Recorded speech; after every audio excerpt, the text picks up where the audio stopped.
Hey guys, welcome back to Ben's Fabrication and Welding. This is part 2 of the fixture table that I am building. The table is coming along very nicely, a lot better than I expected, so that's a good thing. The next steps that I need to do in order to finish this table so I can actually start building things the way that I intended to build them. The first step is to center punch all the intersections that I made um, on the table. There's 576 center punches that I need to make. Once those have been made, I then need to go back and drill all 576 center punches with a 5/8 annular bit on my mag base drill. And once I'm done drilling those holes, I then need to go back through and countersink the edges on those holes because they'll end up being very sharp and I don't feel like cutting my fingers on this table. If I can avoid it, I'm going to do that. So once I have done the countersink, I will then run the sander over it, and after that, I will then um, evaluate whether or not I need to put a very thin film of oil on the table to keep it from rusting. I believe that the oil or lube that is used in the mag base drill will probably do a pretty decent job, but I just want to make sure because I don't have central air in the garage or the shop to suck out all the humidity. So keeping rust off of everything is key in keeping it from rusting.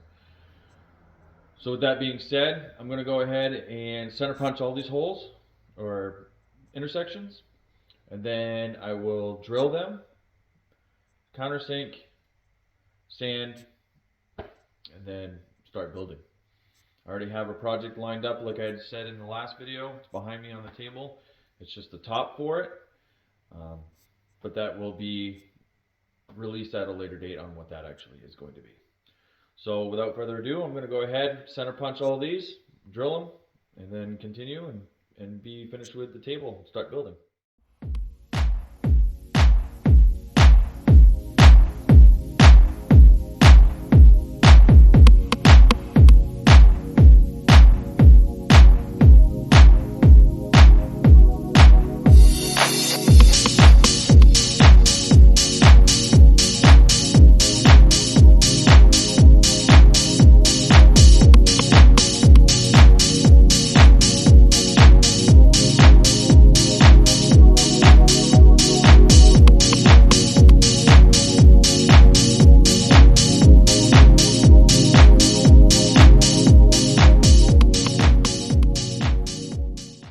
Alright, now that the intersections are all punched in, I'm going to go ahead and set up the drill and start drilling all the holes.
Alright, so obviously you guys can tell that this is going to be a very, very long process.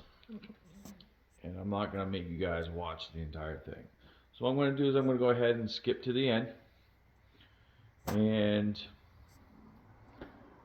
once I've done the drilling, like I said, I'm going to go ahead and deburr all the holes with the countersink and then sand it, and then I'm going to be done. So I'm going to go ahead and skip. Last hole.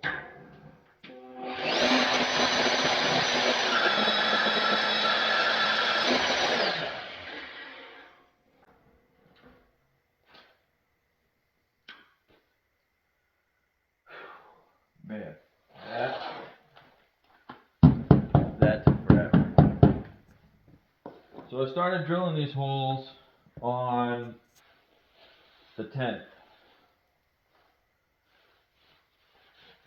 of March. And it is now, man, I don't even know what today is. It's a Saturday. Hold on. The 23rd. 13 days. It's been 13 days off and on drilling the holes for this table. And I'll tell you what.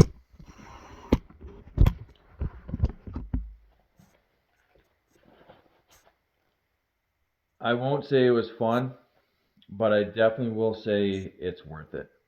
And the reason why I say it's worth it is a table like this, if you were to buy it off a website,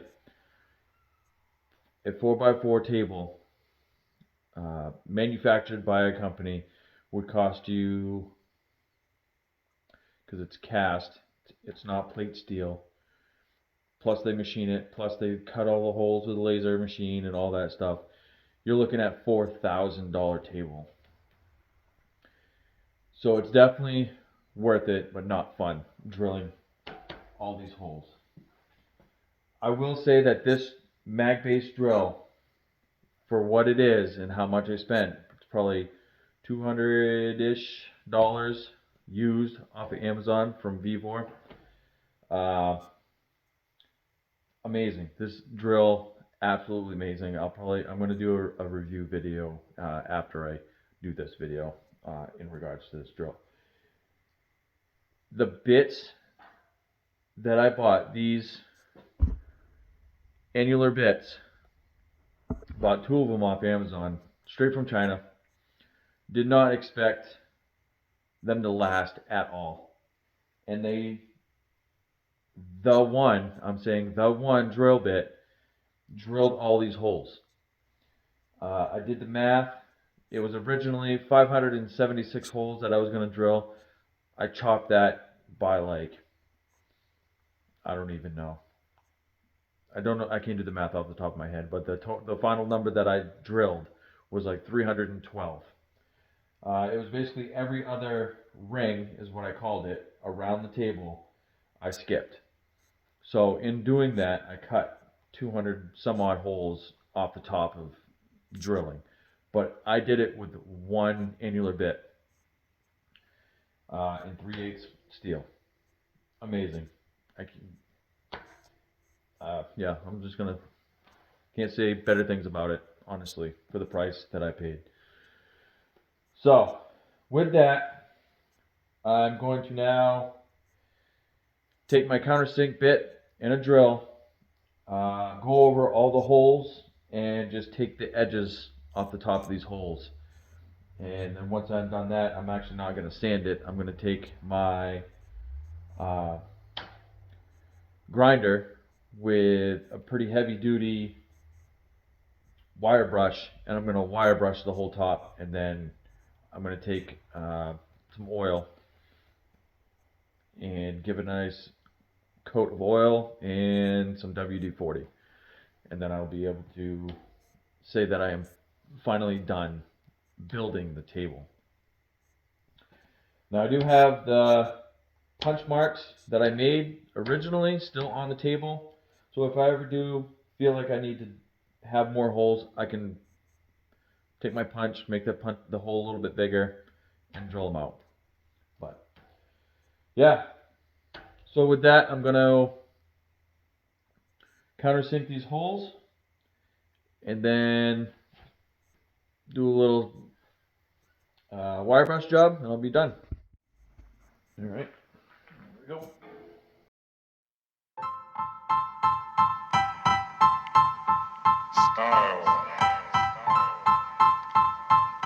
Style is the answer to everything. A fresh way to approach a dull or dangerous thing.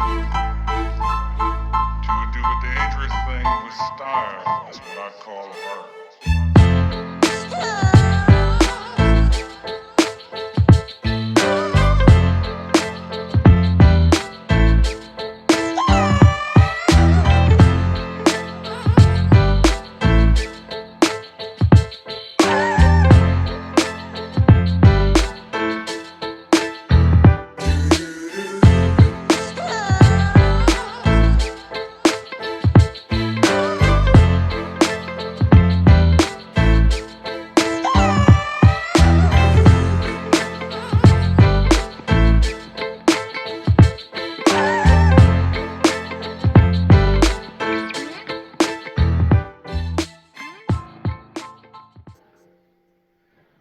Done. Woo boy. That wasn't so bad. That was literally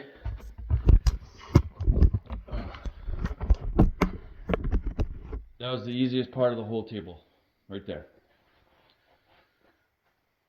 Cutting it so it was actually 4x4, cutting the legs, cutting the bracing, cutting the backup structure underneath, drilling the holes. It was literally all harder than what I just did. And you guys saw it firsthand here. DIY fixture table, 4x4, done. So, there it is. I'm going to cut the video, clean up a little bit, and then I'll be back to talk to you guys in a sec. Oh, there it is. The 4x4 fixture table. So just to summarize everything that I went over throughout this whole video. The reason why I wanted a fixture table is because of the amount of people out there that I have watched over many months.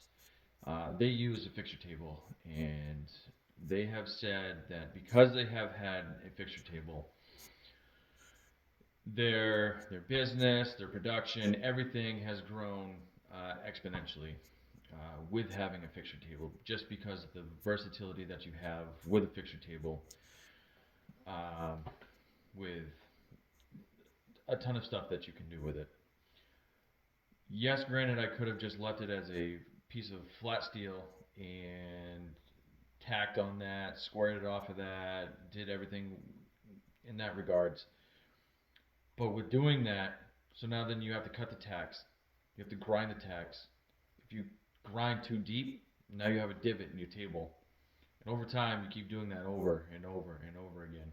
Then your table is literally a ground pit field.